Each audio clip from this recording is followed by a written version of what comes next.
Bueno, voy a serles muy sincero. Yo tengo aquí 10 preguntas que yo preparé, que son básicamente estas preguntas que uno se encuentra en internet y que son muy comunes, ¿no?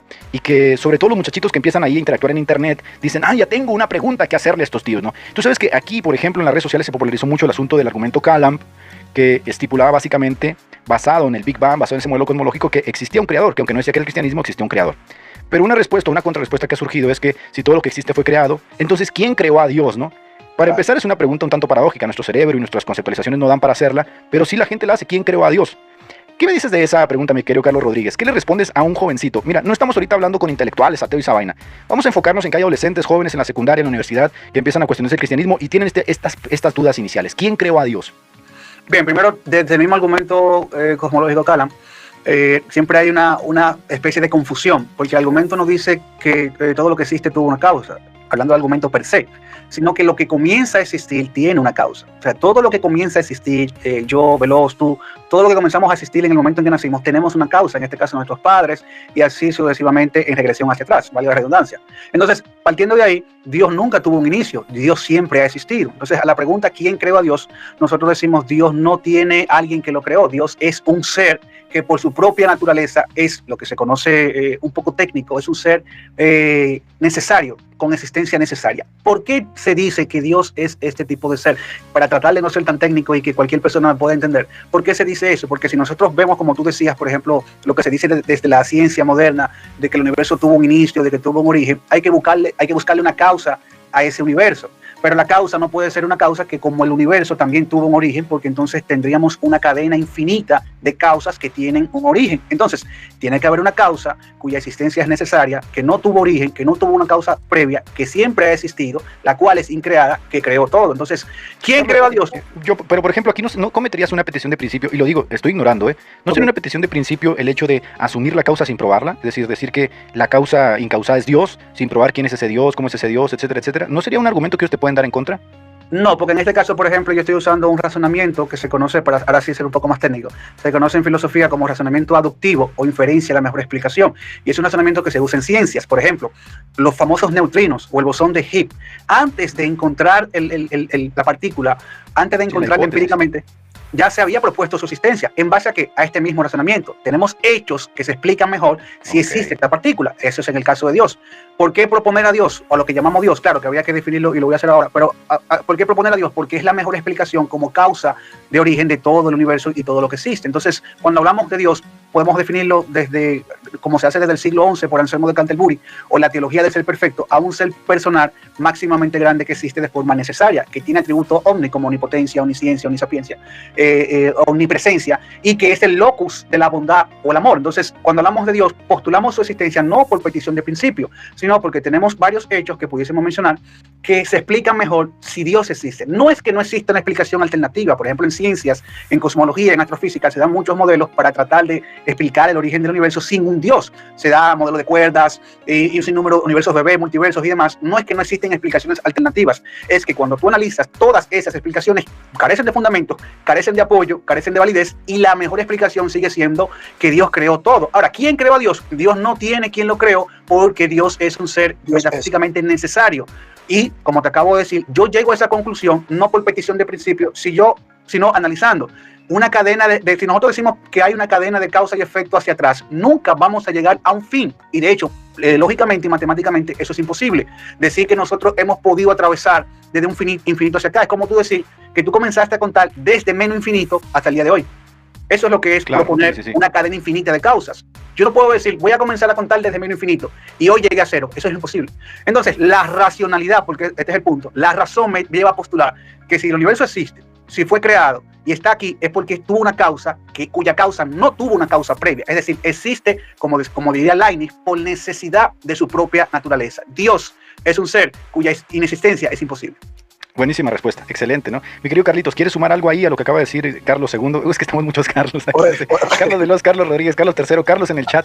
Mi querido Veloz, tú vas a decir Veloz a ti y a Rodríguez le vas a decir Rodríguez, ¿les parece? Y yo tercero a ti. Y sí, tú tercero a mí, dale. ¿Quieres sumar algo a esta buena respuesta que dio Rodríguez? Sí, a mí me encanta escuchar a mis hermanos apologistas y que manejan muy bien los tecnicismos, ¿no? O sea, es cierto, nosotros vamos en la parte materialista, porque recuerden, el ateo no te va a aceptar de buenas a primeras que tú le des un texto bíblico. Y entonces la apologética hacia el ateísmo tiene que ser llevándolo a su propio razonamiento, que es lo que yo hago. Yo me formé en esa parte, utilizando esa metodología.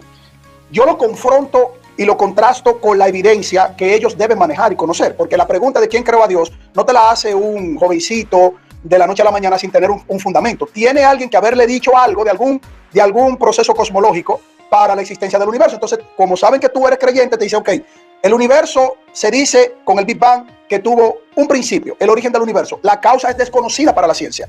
¿Cómo entonces tú propones a Dios?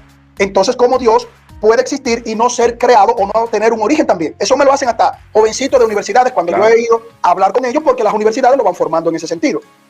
Yo les digo algo básico. Yo les digo, a ver, hasta ahora, ustedes entienden que la materia, energía, espacio, tiempo, ¿verdad?, que están intrínsecamente vinculados al primer instante del universo. ¿Ustedes saben que esto comenzó a existir? Sí, ok. ¿Ustedes sabían que a ustedes le habían propuesto antes que el universo era cíclico, o que el universo era oscilante, o que el universo era estático? ¿Ustedes le dieron las distintas manifestaciones del universo o modelos? Sí. ¿Ustedes al día de hoy saben que eso está descartado en la ciencia? Sí, ok. Ahora díganme, si no es Dios, propónganme algo válido, eterno. ¿Por qué el universo no lo es?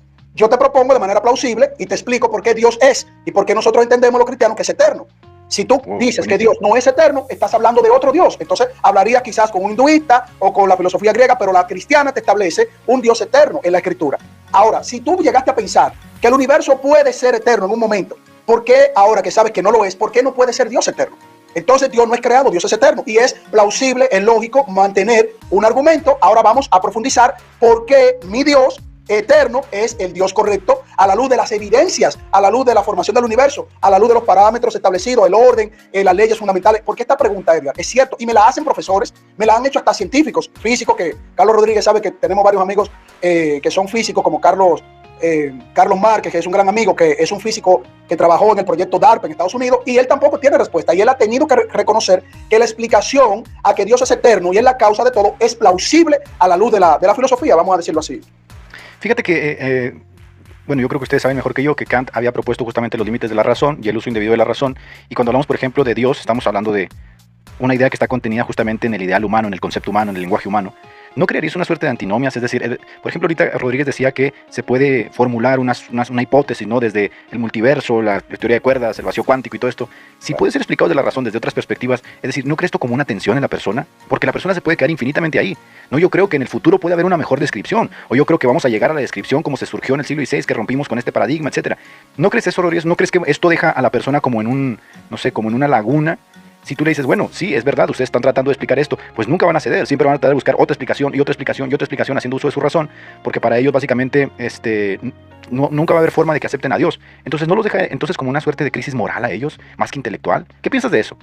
No sé, bueno, yo te diría que sí, porque es que tú tienes, de hecho, cuando se habla en la historia de que cuando se comenzó a validar la prueba empírica, por ejemplo, del modelo cosmológico Big Bang, que sugería el inicio del universo, muchos cosmólogos y astrofísicos trataron de buscar, impulsados por eso, no de validar esa información, sino de contradecirla, o sea, es buscar una explicación alterna para decir, mira, esto me suena mucho a Génesis, o esto me suena mucho a algo bíblico. Déjame te interrumpo un poquito ahí. Yo estaba, perdóname, pero me acordé de algo. Yo estaba leyendo hace poco que Engels, ¿no? Tú sabes que el asunto del materialismo junto con Marx, cuando se postuló la segunda ley de la termodinámica, él decía, tenemos que rechazarla, porque esta vaina va en contra de lo que nosotros creemos justamente que es necesario para mantener nuestras ideas. Entonces vuelvo y repito, ahorita con lo que estás diciendo, quiero sumar, es decir, siempre van a buscar como una salida. Es decir, cuando se postula el modelo cosmológico del Big Bang, supongo que hubo otros que quisieran postular otros modelos. Y de hecho hay otros que dicen, no, este modelo no me gusta, yo quiero porque este se acerca mucho a la noción de que puede existir un Dios.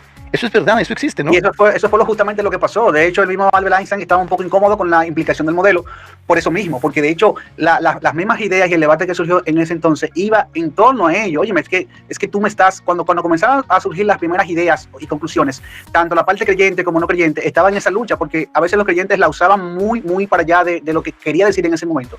Por ejemplo, se dice que en la historia hubo una conferencia donde estaba este sacerdote Frederick Lamarck, donde estaba participando, y el clérigo que estaba a cargo dijo, no, porque gracias a él, lo que él dice demostró que Dios es el creador del mundo. Mira, él se levantó y le dijo, óyeme, lo que yo digo realmente no es eso es una implicación, pero no realmente eso. Fíjate que de parte y parte llevan las implicaciones un poco más allá. Ahora, lo que es un hecho real es que todo esto daba inicio a la idea de que si el universo tuvo un inicio, suena mucho a Génesis, suena mucho a algo cristiano. Entonces, esto cayó mal y molestó a muchas personas y comenzaron a buscar alternativas. Óyeme, Para que tú veas, una de las alternativas que más se buscaron es lo que se conoce como el modelo del Big Crunch. Es decir, el universo se expande, pero llega un momento y se contrae. Y es como tú dices, van a buscar muchas alternativas para evitar esto. Pero si tú usas la racionalidad, porque por ejemplo la misma inferencia, la mejor explicación, tiene criterios. Yo no puedo proponer un Big Crunch como la mejor explicación porque no tiene poder explicativo, no tiene alcance explicativo y comete muchos errores. Por ejemplo, después que el universo se expande, hay un punto donde la densidad del universo es tan mínima que la gravedad interna no puede colapsarla. Y yo sé por eso que el Big Crunch no es un modelo viable. Pero tú te vas a encontrar personas que, motivados por lo que tú dices, tal vez por ser reacios al cristianismo o por cualquier otro motivo o razón, van a querer evitar esto y van a seguir, el Big Crunch no funcionó, no, un multiverso ahora. Multiversos. No, van a buscar siempre una explicación para tratar de sacarle el pie o meterle el pie a una explicación que tenga esas implicaciones. Buenísimo. Te aviento la segunda pregunta que tenemos acá, Carlitos Veloz, y es la verdad. Dale con el examen.